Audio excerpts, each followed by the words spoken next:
৭৯% বিয়োগ ৭৯.১ বিয়োগ ৫৮ এবং ১/১০। এবং আমি তোমাদেরকে বলবো ভিডিওটি সাময়িকভাবে বন্ধ করো এবং এই রাশিটি নিজে নিজে সমাধান করার চেষ্টা করো। আচ্ছা, যে জিনিসটি তোমার মনে হবে তা হলো যে এই সংখ্যাগুলো ভিন্ন ভিন্নভাবে বিন্যস্ত। এটা হলো শতাংশ, এগুলো ভিন্ন ভিন্নভাবে উপস্থাপন করা হয়েছে। এখানে ১%, এটা হলো দশমিক, এটা একটি মিশ্র সংখ্যা। তো এটা বোঝার জন্য ভালো বুদ্ধি হচ্ছে এদের সবগুলোকে একইভাবে বিন্যস্ত করা, এবং মনে হচ্ছে আমরা এদের সবগুলোকে দশমিক যুক্ত সংখ্যায় রূপান্তর করতে পারি খুব সহজেই। তো চলো এই রাস্তায় আগাই।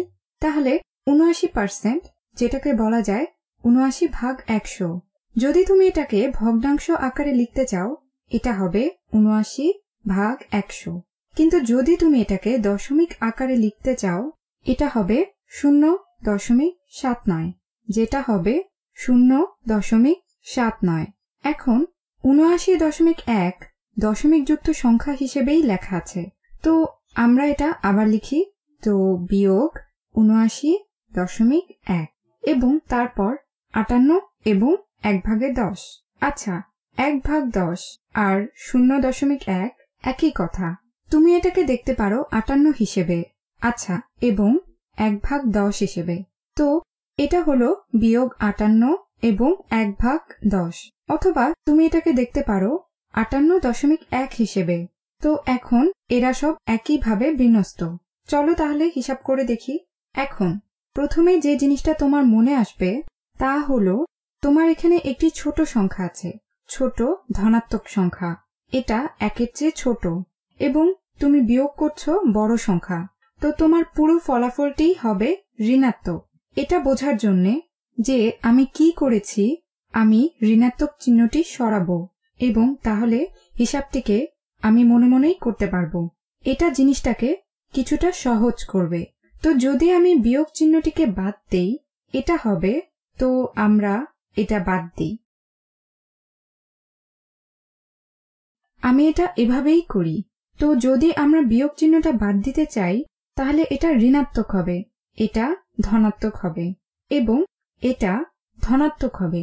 এটা ঠিক আছে কিনা বোঝার জন্য কিভাবে লেখা হবে তা আবার চিন্তা করো যে এই ঋণাত্মক চিহ্ন, অথবা এটা ছিল ঋণাত্মক ১ বিয়োগ ১ গুণ হলে এটা হলো ধনাত্মক, বিয়োগ ১ গুণ হয়ে এটা হলো ঋণাত্মক, বিয়োগ ১ গুণ হয়ে এটা হলো ঋণাত্মক।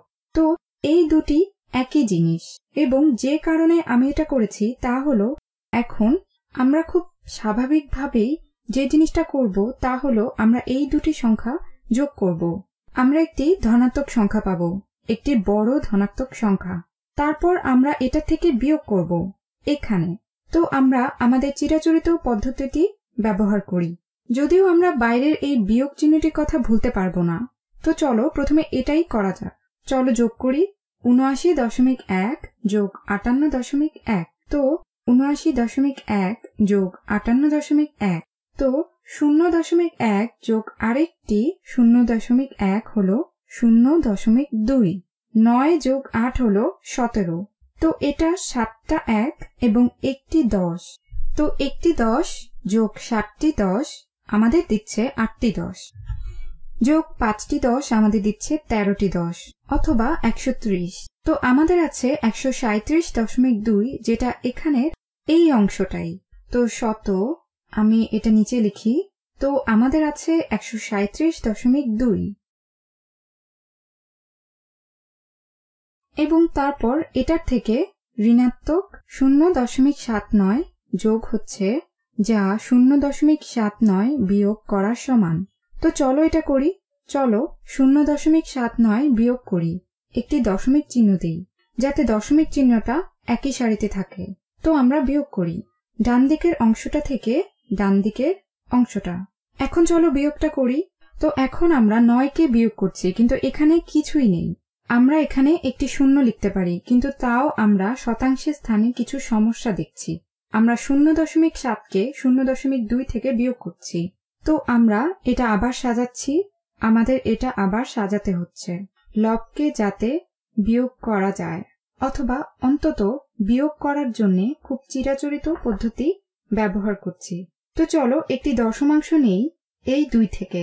তাহলে এখন এখানে থাকে শুধুই 1 দশমাংশ এবং এটা শতাংশে স্থানে দেই। তো 1 দশমাংশ হলো 10 শতাংশ।